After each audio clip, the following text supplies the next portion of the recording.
নমস্কাৰ এই মুহূৰ্তত আহি পৰিছে সন্ধিয়াৰ কেইবাটাও গুৰুত্বপূৰ্ণ খবৰ আৰু এনেকুৱা ধৰণৰ খবৰসমূহ নিতৌ চাবৰ কাৰণে আমাৰ এই চেনেলটো ছাবস্ক্ৰাইব কৰি ভিডিঅ'টোত এটা লাইক কৰি দিব। লৈ আহিছোঁ আজিৰ প্ৰথমটো খবৰ। ৰাজ্যৰ মুছলমানে নামানে ইউচিচি, মুছলমানৰ নিয়ম নাজানে চৰকাৰে। এইদৰে চৰকাৰক উভতি ধৰিছে সাংসদ ৰকিবুল হুছেইনে। তালাক বুলি ক'লেই মুছলমানৰ তালাক নহয়, বহু নিয়ম আছে মুছলমান সমাজত। কোনেও মন গ'লে দ্বিতীয় বিবাহ নাপাতে। ইউচিচিক লৈ চৰকাৰক উভতি ধৰিছে ৰকিবুল হুছেইনে। মুছলমানে নামানে ইউচিচি, তালাক বুলি ক'লেই মুছলমানৰ তালাক নহয়। ইউচিচিক লৈ চৰকাৰক উভতি ধৰিছে সাংসদ ৰকিবুল হুছেইনে। লৈ আহিছোঁ পৰৱৰ্তী খবৰ। গোমাংস বিক্ৰীৰ বিৰুদ্ধে একশ্যন মুডত শুভেন্দু চৰকাৰ। গো হত্যা কৰিলে 6 মাহ পৰ্যন্ত হ'ব জেল। চৰকাৰ গঠনৰ পিছতে গো হত্যাৰ বিৰুদ্ধে একশ্যনত শুভেন্দু চৰকাৰ। নিয়ম ভংগ কৰিলেই হ'ব 6 মাহৰ জেল। মাংস বিক্ৰী কৰা 72খন দোকান বন্ধৰ কঠোৰ নিৰ্দেশনা। চৰকাৰী চাৰ্টিফিকেট অবিহনে বধ কৰিব নোৱাৰিব গোধন। 14 বছৰৰ ওপৰৰ পশুধন বধৰ বাবে ফিটনেছ চাৰ্টিফিকেট বাধ্যতামূলক। মুকলি স্থানত পশুধন বধ কৰিলেও পৰিব আইনৰ ৰোষত। পশু বধ নিয়ন্ত্ৰণ 1950 সংশোধনৰে জাননী জাৰি কৰা হৈছে। নিয়ম ভংগ কৰিলে 6 মাহৰ জেল লগতে 1000 টকাৰ জৰিমনা।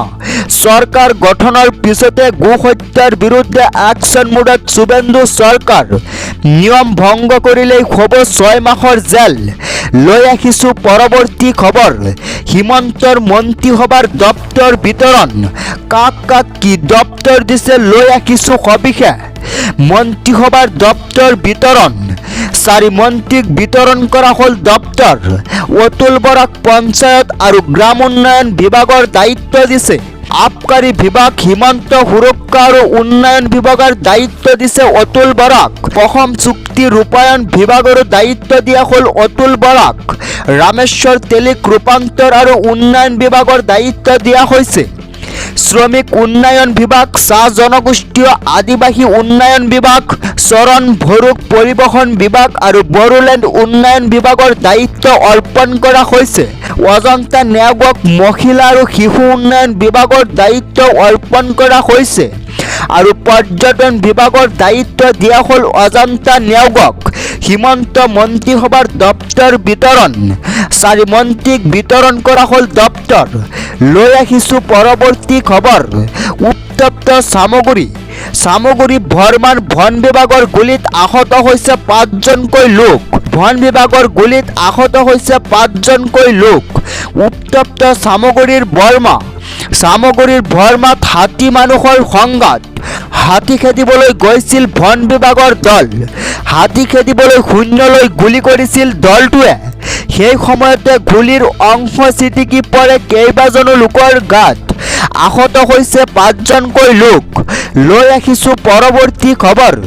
মুছলমানৰ ওপৰত জাপি দিব নোৱাৰিব ইউচিচি।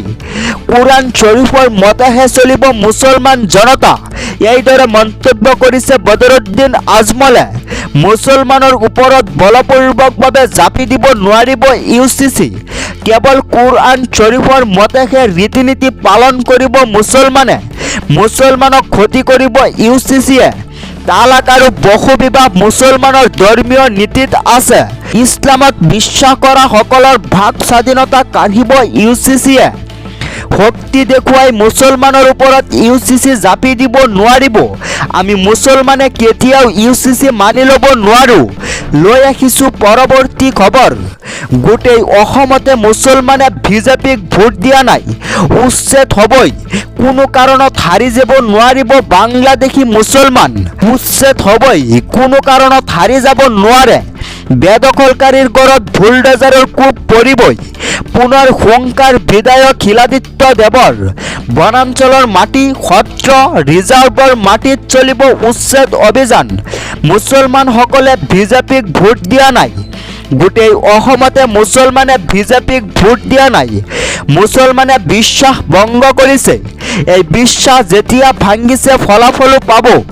গজৰি উঠিছে বিজেপি বিধায়ক শিলাদিত্য দেৱে। লৈ আহিছোঁ পৰৱৰ্তী খবৰ। UCCয়ে ক্ষতি কৰিব মুছলমানক। মুছলমান বিধায়কসকলে নাজানে UCC মানে কি। মুছলমানে নিজৰ ভুলৰ ফল ভুগিব লাগিব। ভোট দিয়াৰ সময়ত চিন্তা নকৰিলে লাখ লাখ ভোটত মুছলমান বিধায়ক জিকিল। 500-1000 টকাত ভোট দিলে ঠিকেই, কিন্তু এতিয়া মুছলমানৰ কাষত কোন থাকিব। কিন্তু UCCৰ কথাই নাজানে মুছলমান বিধায়কে। মুছলমান বিধায়কসকলে UCC মানে কি সেয়াও নাজানে। UCCৰ কথা ক'বলৈ দিলেও মুছলমানৰ বিধায়কে ক'ব নোৱাৰিব। মুছলমানসকলক এতিয়া কোনে বুজাব UCC কি। UCC সন্দৰ্ভত মন্তব্য অধিবক্তা হাফিজ ইলিয়াছ আনচাৰীৰ। লৈ আহিছোঁ পৰৱৰ্তী খবৰ। ভগৱান শিৱৰ শপত খাই অহা 5 বছৰত মুছলমানৰ হকে কাম নকৰোঁ, এইদৰে মন্তব্য কৰিছে পশ্চিমবংগৰ বিধায়কে। মুছলমানৰ হকে মই একো কামেই নকৰোঁ, মই কেৱল হিন্দুৰ হকে কাম কৰি যাম। মোক এজনো মুছলমানে ভোট দিয়া নাছিলে। মোক যিসকলে ভোট দিছে মই তেওঁলোকৰ বাবেহে কাম কৰিম, কিন্তু যিসকলে ভোট দিয়া নাই তেওঁলোকৰ বাবে এটা কামো মই নকৰোঁ। মোক যিয়ে সহায় নকৰিলে মই তেওঁলোকক কিয় সহায় কৰিম। এই মন্তব্য কৰিছে পশ্চিমবংগৰ বিজেপি বিধায়ক ৰিতেশ তিৱাৰীৰ। মুছলমান অঞ্চলত অহা 5 বছৰ একো কামেই নকৰোঁ, মুছলমান অঞ্চলৰ কোনো উন্নয়ন নহ'ব, মুছলমানৰ হকে মই একো কামেই নকৰোঁ। তো দৰ্শকসকল, আমাৰ এই ভিডিঅ'টো ইমানেই আছিল। যদি আমাৰ এই ভিডিঅ'টো চাই আপোনালোকে ভাল পায় তেনেহ'লে আমাৰ এই চেনেলটো ছাবস্ক্ৰাইব কৰাৰ লগতে ভিডিঅ'টোত এটা লাইক কৰি দিব।